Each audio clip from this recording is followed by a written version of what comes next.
is the new Lotus Evora 400. Now you're looking at this and probably thinking it's a facelift. You'd be wrong, and Lotus will be very quick to tell you. It's 2/3 new apparently. It is lighter, it's lots faster, it's got a load more kit. It costs 10 grand more, but Lotus will tell you that there is so much more capability and equipment in this car, it's well worth the extra. We're here at Hethel at the test track at Lotus headquarters. Let's go and find out.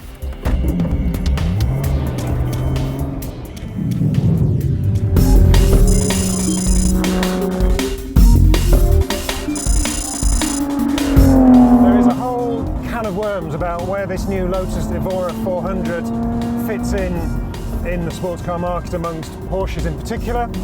But we're not going to talk about that now because we are at Lotus's Hethel test track and we need to talk about how it drives. Now, there's a lot to say about this car. It's the most powerful Lotus, the most powerful road Lotus ever sold. 406 horsepower, that's up 56 horsepower from the Evora S that it replaces. And it is 42 kilos lighter, which is an impressive amount because, as we know, Lotuses are pretty light anyway.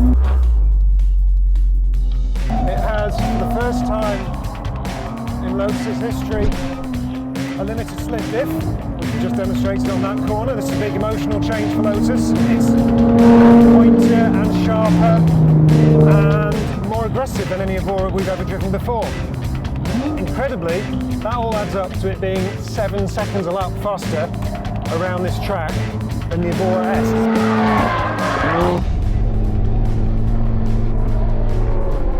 There's a real character to it.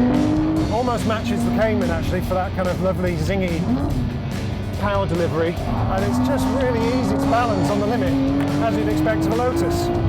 So, good on the track, we'll have to try it on the road next.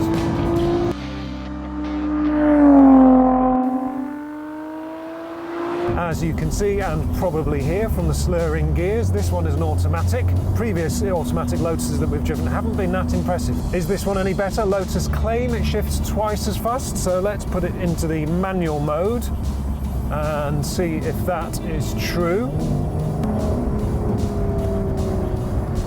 Well, certainly seems a decent bit quicker than before. One thing you lose with this automatic one is the limited slip differential you get in the manual, so it doesn't put its power down quite as well. But then if you're buying an automatic, you probably don't mind. What about the rest of the car on the road? Well, it feels pretty comfortable actually, in the way that Lotuses always do on these kind of bumpy roads around where the factory is based.